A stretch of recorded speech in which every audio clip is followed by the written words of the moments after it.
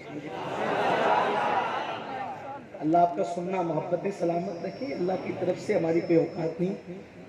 نمرود 400 سال تک لوگوں کو کاٹتا رہا, مارتا رہا, لوگوں کا مرڈر کرتا رہا, لوگوں کے گھر اجاڑتا رہا, عورتوں کو بیوہ کرتا رہا.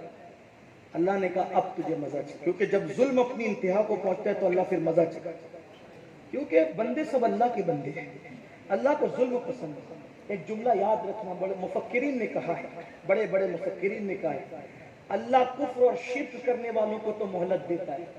توجہ کریں, اللہ کفر اور شرک کرنے والوں کو تو مہلت دیتا ہے, اللہ ظلم کرنے والوں کو مہلت نہیں دیتا. ظلم اتنی ختم, ظلم چوٹی پہ کرو گے, اگر ظلم کرو گے تباہ ہو جاؤ گے, ظلم کرو گے برباد ہو جاؤ گے. اور یاد رکھنا صرف ظلم کسی کو پتھر مارنے کا نام نہیں, ظلم صرف کسی کو گالی دینے کا نام نہیں, ظلم صرف کسی کے گھر اجاڑنے کا نام نہیں. یہ سب ظلم ہے. سب سے بڑا ظلم یہ ہے کہ انسان گناہ کرے, جو گناہ کرتا ہے وہ اپنے آپ پہ ظلم کرتا ہے. اللہ ظالموں کو موقع نہیں دیتا, مہلت نہیں دیتا. آج کل میرے جوان نشے میں ڈوبے, اپنے آپ پہ ظلم کر رہے, اپنے بچوں کے مستقبل پہ ظلم کر رہے, اپنی بیویوں پہ ظلم کر رہے. کوئی نشہ شراب سے کر رہا ہے, کوئی نشہ گولیوں سے کر رہا ہے, کوئی نشہ ہیروئن سے کر رہا ہے, کوئی نشہ پاؤڈر سے کر رہا ہے.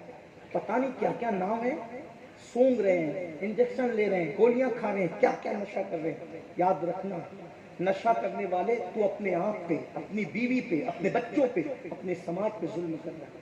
اور یہ نشہ جو ہے, اللہ اکبر, اللہ کے رسول صلی اللہ علیہ وآلہ وسلم فرماتے ہیں جب قیامت کے دن نشہ کرنے والے اٹھیں گے تو ان کے منہ سے پاخانہ نکل رہا ہے.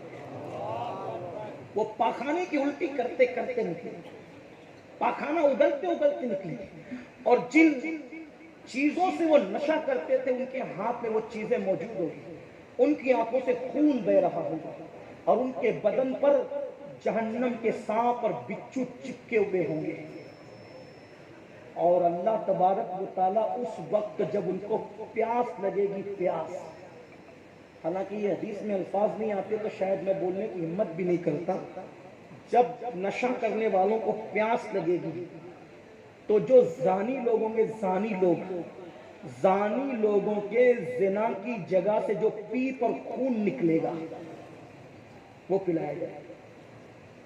اگر کسی کو بولو کہ تو شراب پیتا ہے, تو پیشاب پینے والا ہے, تو وہ بولتا مجھے گالی دیا, میں پیشاب پینے والا ہوں.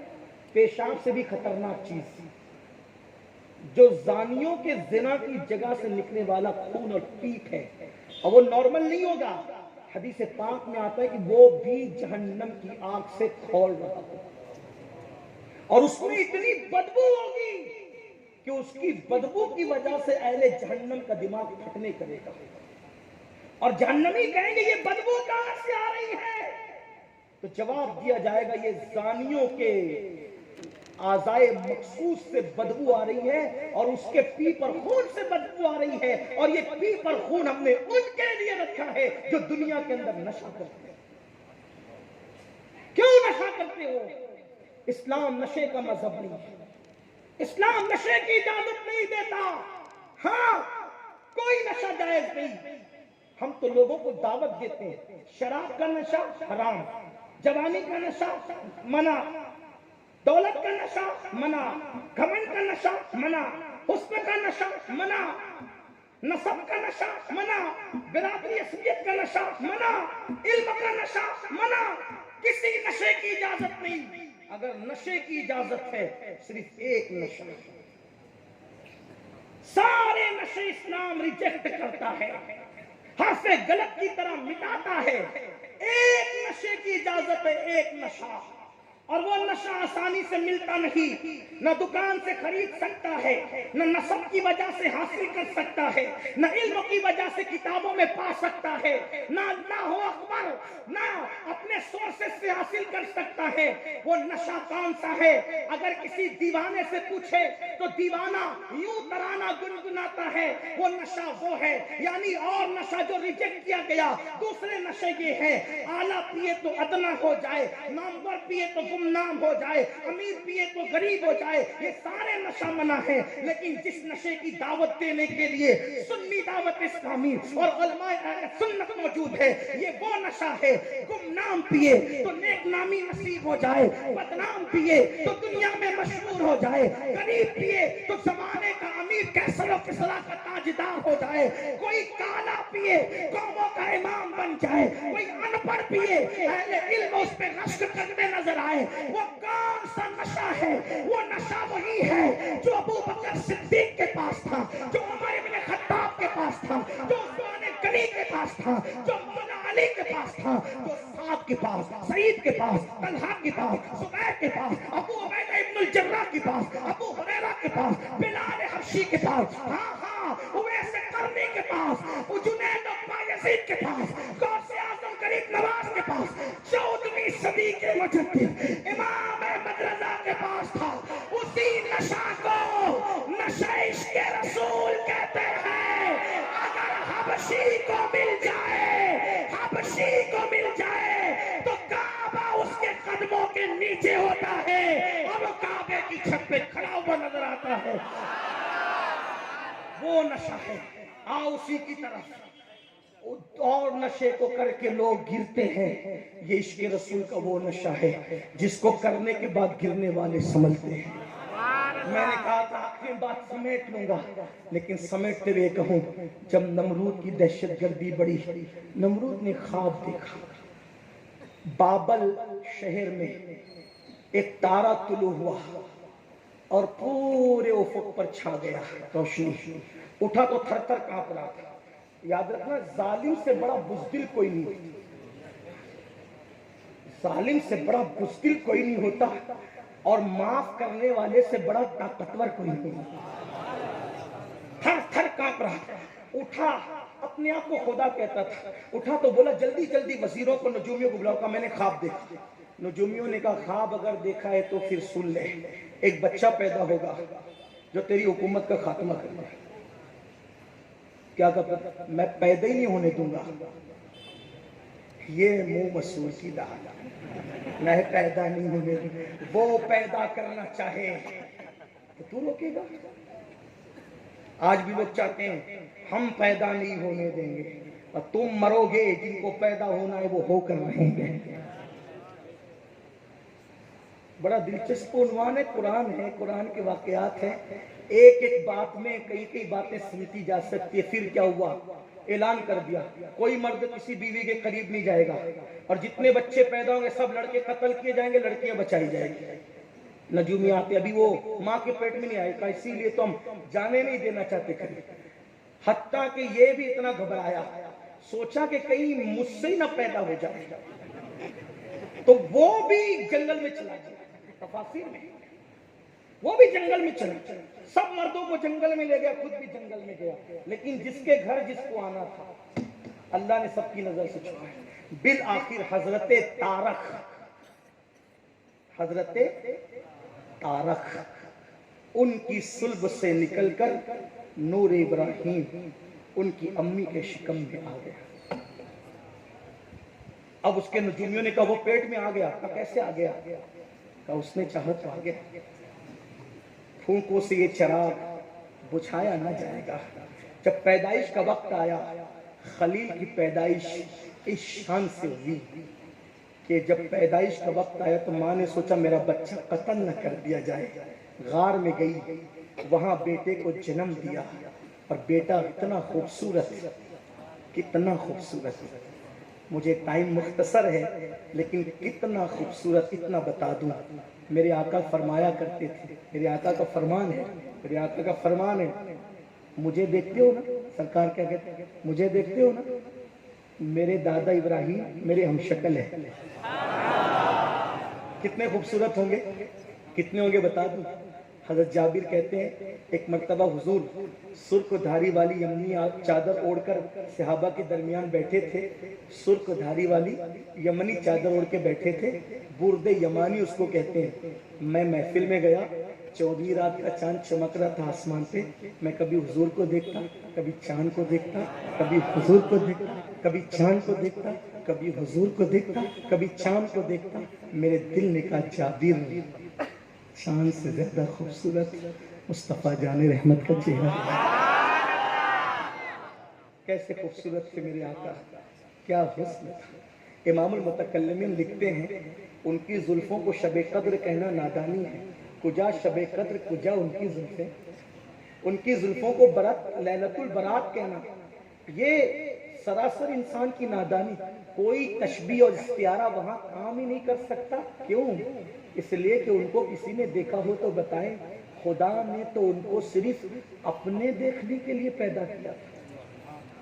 خدا نے ان کو صرف اپنے دیکھنے کے لیے اور اپنے دیکھنے کے لیے پیدا کیا تھا. تو جانتے ہیں نا محبوب کی غیرت یہ ہوتی ہے جس کو میں دیکھوں اس کو کوئی نہ دیکھے.